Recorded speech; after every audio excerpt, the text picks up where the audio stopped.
Hey everyone, it's Michelle here again to talk to you about living the life with ADHD. And I wanted to start by sharing with you my day because it's just like a typical, you know, example of how ADHD impacts me constantly, and most likely you, if you have a diagnosis, if you're living with ADHD. So many things that maybe we don't attribute to ADHD actually do impact us. So I will start by sharing with you the day, and it's been a day. But before that, I have to explain that in this whole past week, I've been away from home, and we went back to a little place that I used to live when my kids were very, very small, and I was teaching in this small town in Saskatchewan, and we bought a mobile home, and it was a great place. It was a lovely little place to live. In fact, we were planning to live there, stay there forever, and life would move on from there. And another whole story, life did not roll out that way, as it never does in my world. But we've had this mobile home now, and we've been renting it out for about 10 years, and it's time to give it to its next owners. Like those people, that small family that's looking for a great place to live, they're out there. So we went out for the week to try and zhuzh it up, get it ready to sell. And I knew it was going to be rough. I knew there were going to be a lot of memories there, a lot of memories of a time that was incredibly difficult for me, but also precious. When my kids were small, and the town itself, and memories of my husband who has passed, and I knew it was going to be hard, and so I did my best to protect myself throughout that, and I did really great. I rocked it. I rocked it. But by the end of the week, I was exhausted so bad. So yesterday we arrived back home. We brought everything in the house, dumped it in the front, hallway, and I pretty much went straight to bed. And when I woke up this morning, the first things that came across my mind were all the things that I have to do, specifically for the weekend coming up, because I'm so excited for this weekend. But there's a lot yet to prepare, and I want to make sure it's amazing. And plus, my house is now full of all the things that we didn't unpack yesterday. It's completely chaotic. And as soon as I sort of came downstairs and saw the mess, I was instantly overwhelmed. And this is something I think that only those of you who have ADHD can understand, this deep overwhelm of knowing you need to do something and having no ability to do it. And there are so many reasons. Like, there's some brain chemistry involved in there. There's certainly motivation related there. And also the idea of emotional dysregulation, that we have a tendency to have incredibly big feelings, both the positive ones, not that feelings are positive, negative, sorry, the comfortable ones and the uncomfortable ones. Like, we have big feelings. And all of that ties into, for me, what turned out to be a whole day of battling with myself, laying on the couch, telling myself I need to get going, I need to do things, and just stuck, just stuck on this couch. Like it's fused to my butt. I cannot get off this couch. And as the hours are ticking by, I'm just looking at what has to get done. And now I'm just starting to feel really way more panicked and way more overwhelmed. And I think that I know from the research, right? I know in terms of that experience that for ADHD, one of the things about feeling overwhelmed is just having no idea where to start, right? Like, there's a whole bunch of things that need to get done, and we sometimes get stuck in that start space. We also sometimes get stuck in the continue space. Like, I've started this task, but I don't have the stamina to finish it. For me, I can tell that this was all about that emotional dysregulation. I had made it through the week. It was a really hard week, but there's a cost, right? And I know that a lot of times when we have days like this, it's so hard because we feel like we're not meeting up to our own expectations. We're not meeting up to expectations of others. Sometimes we're letting other people down. I certainly have felt like that this week. Um, And it doesn't matter what tools I've tried to be more organized, to be more efficient. They're just not quite geared to me and my brain, which, I think you could probably relate to. And then there's this sense of just otherness, right? Like, this shouldn't be this difficult. And, I'm not a fan of shoulds. And so when I do it to myself, I know it's not a good place, right? But I do have that default of like, I should be able to do this. Other people can do this easily. Why am I having so much a hard time doing this? There must be something wrong with me. Just that sense of like, I'm different. I can't quite get it together. And so, we tend to hide ourselves a lot. We tend to put on this mask and fake it. And we don't tend to tell people how difficult it really is, because it's shameful and it's painful. And I think there's a sense of like, there's something personally wrong, right? And sometimes that can lead to negative coping strategies, like that, me binge watching Netflix on the couch today, completely. That's zoning out. That is zoning out, not facing up to the emotions that were going on, not managing the tasks. And it can lead all the way up to dissociation, where you're not quite physically present. My kids used to call it like, they'd say, "You're staring at me again, Mom." And I'm like, I don't know. I thought everyone did that. Apparently not. Like, just a sense of just sort of being gone from yourself and having to pull you back into your own presence. Simple things like, and these are the simple things that derail us, right? Like unpacking from a vacation. You wouldn't think that would be too overwhelming. It's not. But there's something about the task and the motivation and the emotional dysregulation that is creating this block for me. And then, there's that idea of how this is affecting everybody, right? We have kind of chaos that we carry around with us, certainly internally, and they say, like, it made so much sense to me when someone explained that ADHD, and it's possible to have ADD without the hyperactive element.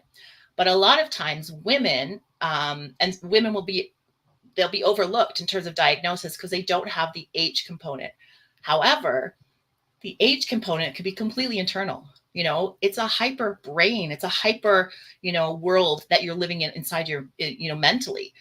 You don't see it out on the outside necessarily. And that's so true for me. Like, my brain is constantly, supercharged with all kinds of things going on. And that can be really exhausting. And it can lead to some chaos, balancing all the balls that you have to hold up in the air. And I guess it can lead to also just a lack of ability to rest. I think that's very true for me. And for a lot of those of us who are living with ADHD, that it's almost like you are, you're on a motor that you have to just keep going. And as soon as you stop, it's really difficult to get the momentum going. So you either don't stop, or once you do, like, all bets are off, right? And so you've got this sort of ping pong of super efficiency and productivity with these periods of like, it feels just like inability and sluggishness. And that's really hard to explain to people. Like, from the outside, I think that's one of the most difficult things about ADHD, is that it looks like you're just not trying. It looks like you're just not giving it a whirl. And the opposite is true. Like, and I know we're trying so hard. And so it's painful. It's painful to feel like I am trying so hard and it's looking like I'm not, and I'm not getting the results that I wish that I had. And so, yesterday I talked about those characteristics that can show up for women who are diagnosed with ADHD. And I'll just want to review those. So the idea of the imposter syndrome, like feeling like you're not being your authentic self. You have to put on a mask to be socially appropriate. Impulsivity, for sure. That, you're making quick decisions. You might not even consider them before they happen. And then now you're committed to a course of action, and it's going, and things happen. Those disorganized thoughts and habits, like, it's really difficult to manage stuff. It's difficult to manage appointments and time, to plan, to do steps, in order, all of that. Low self-esteem and poor self-image, of course, right? Like, yeah, I mean, that's just a given. That time blindness, right?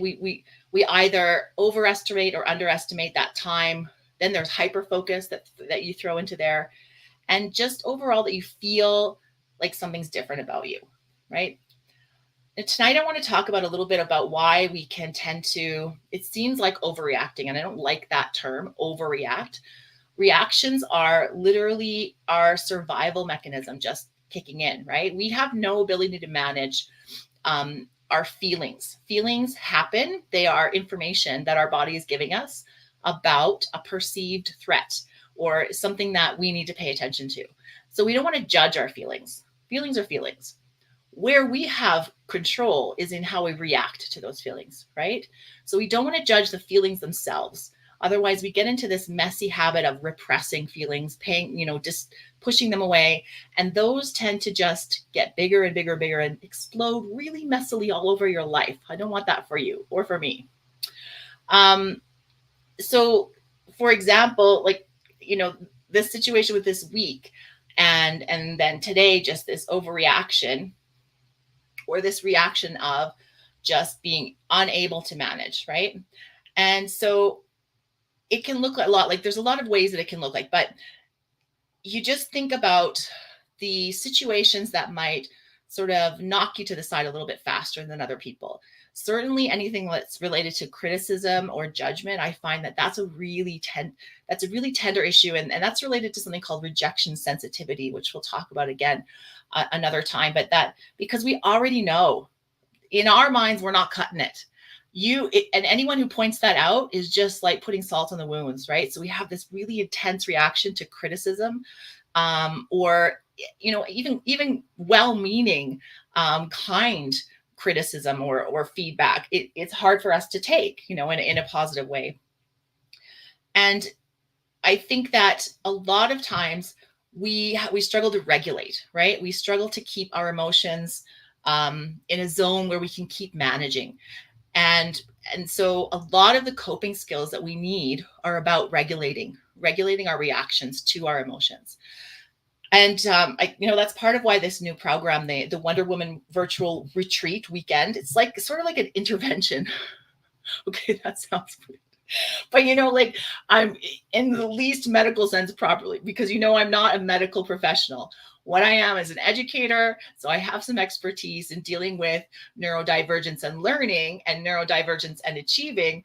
And then personally, just experience in living it. But really what we want to do is we want to prevent people from experiencing that mental exhaustion that comes when you reach your limit with ADHD, when you're just like, I can't do this. And that point where life just stops. And for me, that was kind of like today. It got to that point, right? And we never want to have a complete, stop in our life. And I've had that as well. And it's really uncomfortable. It's really painful for you and for all the people around you. That's what we want to prevent, right? We want to make sure that we're pulling people around us who understand, because I want to tell you that there's a way out, there's a way to manage it. It's not easy, because nothing great is ever easy, and it's slow. But it's definitely a way to move past and to make sure that days like today, for me, that's a day. Thankfully, I'm already sort of kicked out of it. And I know it's not going to turn into a week or 2 weeks or 2 months. I know enough now to be able to manage to get myself out of that kind of overwhelm. And so if you feel like that kind of super failure, you just need to hear that you're not. You're just not. You're not. You're struggling with some very real challenges that your brain causes, and you've had to keep yourself hidden for so long, so damn long. And you just are, I think, hungry to be yourself, to be validated for who you are. But there's this sense of not wanting to let anyone in as well, because the potential is that there's some rejection, right? I was just working with someone who was really struggling with that kind of sense of overwhelm, struggling with her relationship with her husband and communication, struggling with that mom guilt, the feeling like just, she was missing appointments and the kids were getting frustrated, and she she's having trouble explaining like what was going on for her, and even within herself, trouble understanding for herself why things were happening. And so she was just again piling that self-judgment upon herself, and it was beginning to get um, pretty intense, and she was experiencing a lot of feelings of anxiety and depression. And I think that one of the things that she'd said was just that she stopped, she stopped doing things that she liked. She had started to just, go through life in routine, and she was beginning to just feel like life was beating her down, and she didn't know where else to go, and that sense of like it's never going to get better. There was some hopelessness there. I totally relate to that feeling of just you feel like maybe even like you're drowning, right? And again, for this person I was working with, there's nothing she could point to and say this is the problem. Like it's like her whole life was wrapped up in the problem. Her whole life was the problem. And I think that when when we started working together, some of the things that we began with were just, where can you find some control in a situation that feels out of control? Because for me, that's been transformational. The idea of so long I was just sort of waiting in this pain for someone to help me to figure it out and tell me what I needed to do so I could not feel like this anymore. And it was a frustrating moment to realize that actually I'm the one who has to take care of it. I'm the one who has to help myself. But it also led to a whole different outlook in terms of feeling empowered, that I don't have to wait for someone to fix me because I'm not actually broken, for one thing. And I don't have to wait because there are things I can do, even if my life is total chaos. There are things I can do to change how I feel, and that begins to make me feel powerful. And it's a feeling that grows and becomes more of who you are. And suddenly it changes your experience of your life, that empowerment. And it can begin with simple things like just saying, I can't do anything about that event that just happened. For example, this day where I have spent probably 8 hours when I could have been working, should have been working, all the coulds and shoulds, and I haven't done it. There's a tendency, that to consider the self-judgment and to begin to criticize myself and feel really down, and that I know is not helpful. And so already I can say to myself, it happened, it's over. And what am I going to do now to make sure that I take back my power, right? So I need to say, okay, I'm not going to live in that kind of self-judgment. I'm going to move on, and I'm going to maybe structure some things in tomorrow to make sure that I'm super successful with what I want to do. And I think when we're talking about the other areas, like for example, this person I was working with, our relationship struggles, we really have to begin advocating for ourselves and be very clear what it is we need from our partners, what it is that we are struggling with. And so when we're hiding ourselves, that's a problem, right? And like I totally understand why, because I have done it. I still do it sometimes. We have to be clear with the people around us what we need, and that begins with us. We have to know what we need. And so a lot of what we want to do in terms of building this community of Wonder Women warriors is learn who we are as women with ADHD, so that we can begin to communicate to people what we like, what we don't like, what we need, what we don't need, and give people a chance to show up for us, because they have different brains than we do, and they're not going to naturally understand what we might need, just in the same way that we might not understand what they need. However, we are experts at watching. And so we've maybe picked up a lot about what other people need. And we are very perceptive. And sometimes that means that we think everyone is like that. Oh no, my friend, everyone is not like that. That is a function of desperately wanting to fit in and make sure that you are accepted. And so you have watched carefully everyone around you to figure out what is good and what is not good, and what's acceptable and not acceptable. And that perception is a great power. And it has probably helped you navigate the world. but it is not common. And other people do not have that level of perception. So you can't expect it from them. It's just so important to be part of a community. You know, if it's not this one, some other community, it's just so important to not feel alone, to not feel like you're other.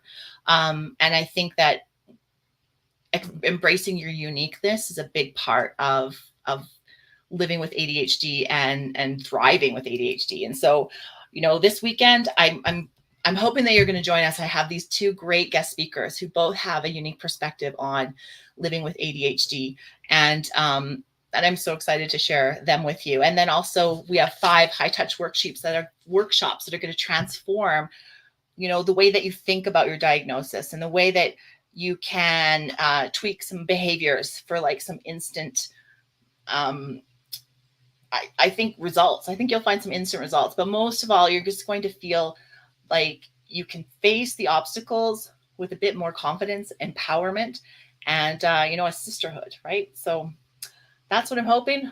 And I will be here tomorrow, same time, same place.